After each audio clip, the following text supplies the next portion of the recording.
Hello, good morning, good afternoon. This is with the Braintrust. We are a bi-monthly networking group that has been fairly inactive with the podcast, but I think that's the other point of this is sometimes we feel it's important to network. Other times it's important to record what we're talking about, to share what we're talking about with other business owners. So today is one of those things.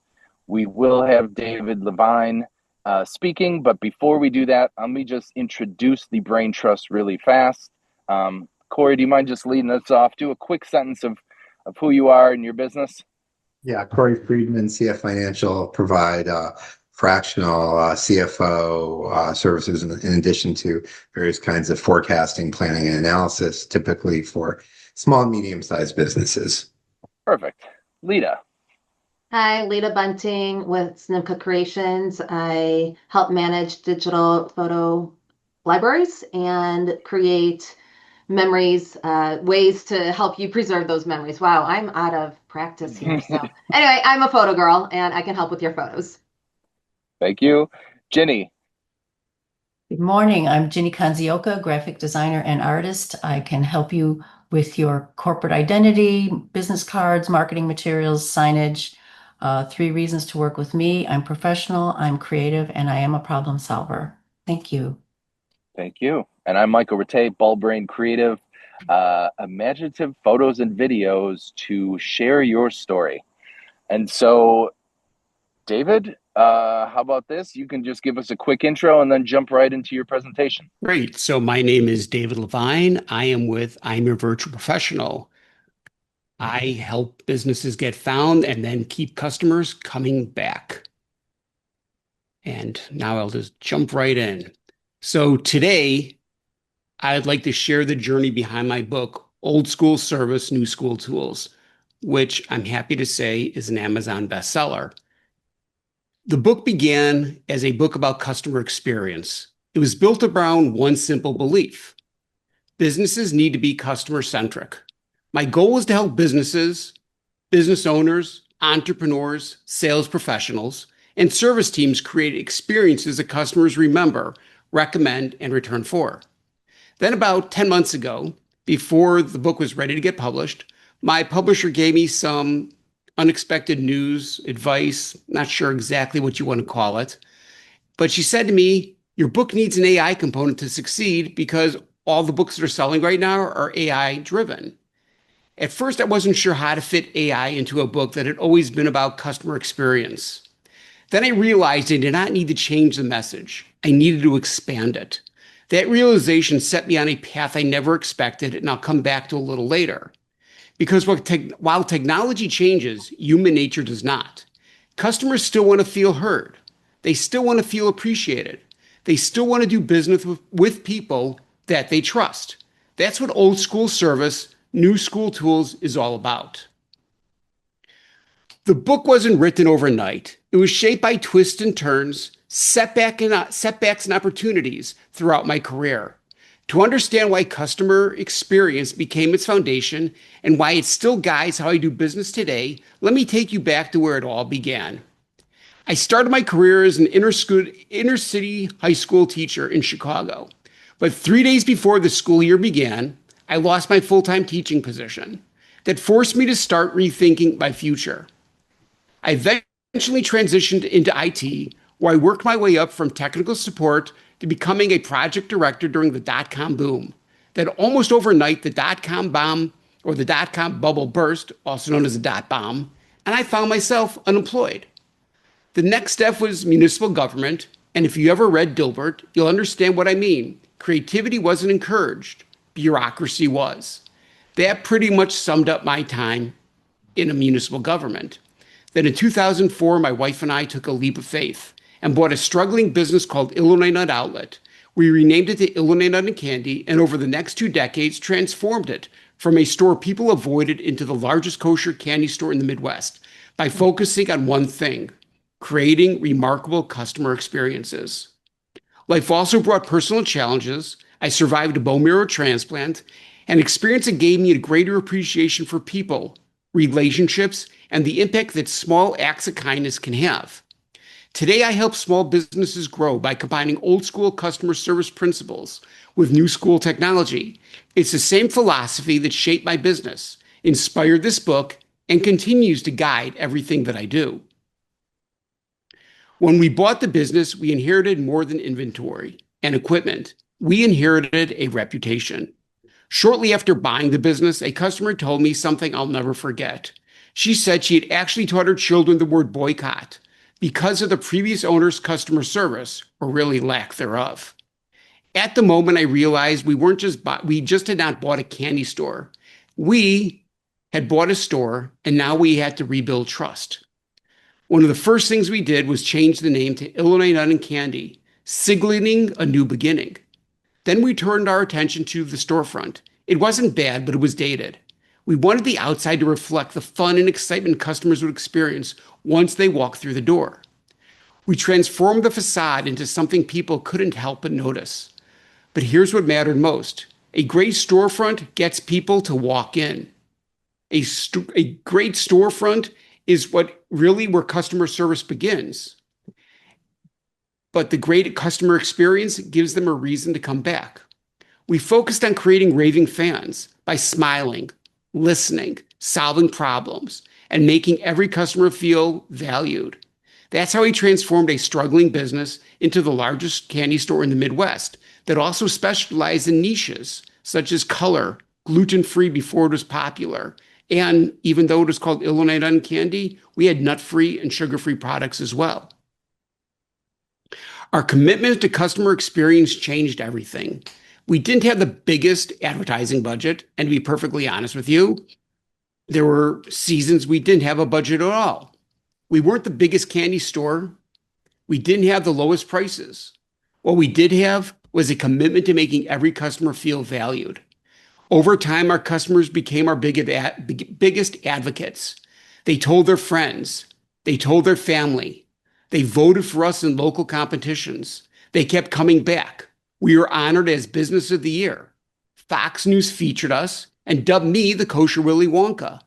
Chicago Magazine recognized us as one of the top 10 places to visit in Skokie. Those recognitions did not happen because we sold candy. They happened because we created an experience worth talking about. That's when I realized customer experience wasn't just something we did. It had become our competitive advantage. That realization eventually became the foundation for this book. Today, businesses have access to more technology than ever before. AI, automations, CRMs, chatbots. The tools keep getting smarter every day. But here's what has not changed. Customers still want to feel heard and appreciated. And most importantly, they want to do business with people. My favorite line in all of networking, people they know, like, and trust. Technology can help us respond faster. It could make us more efficient.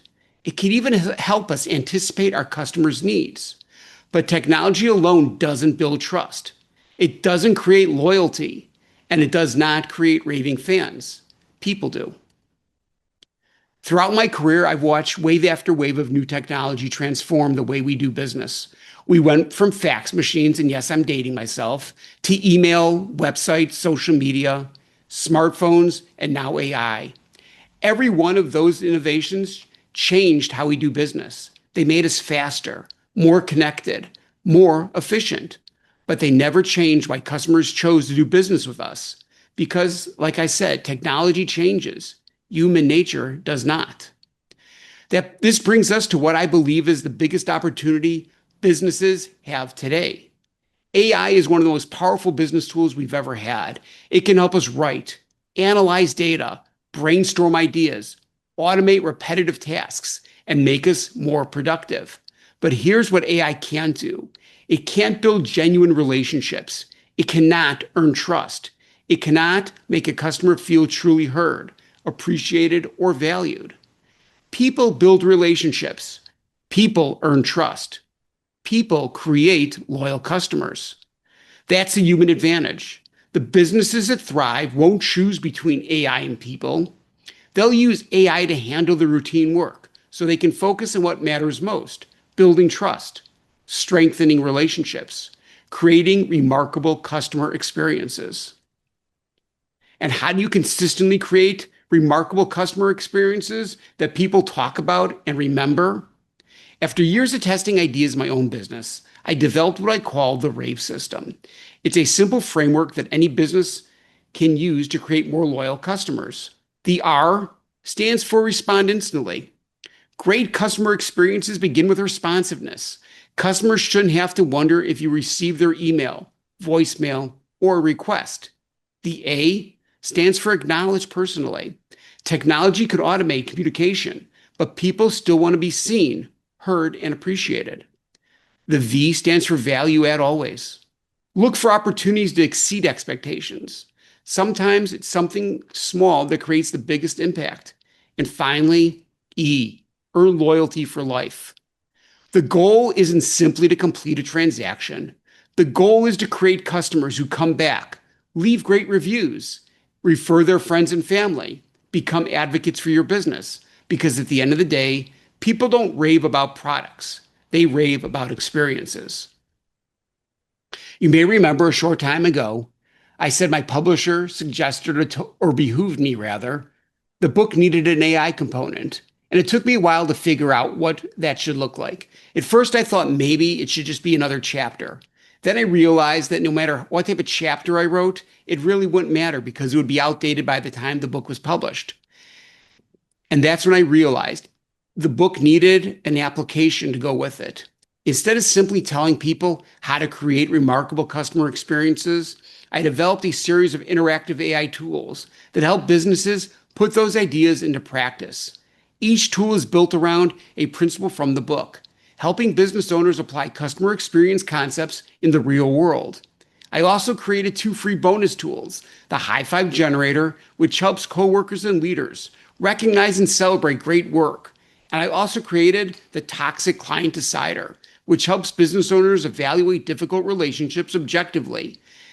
Then, during the final edits of the book, I realized there was one more challenge businesses face every day: following up without sounding pushy.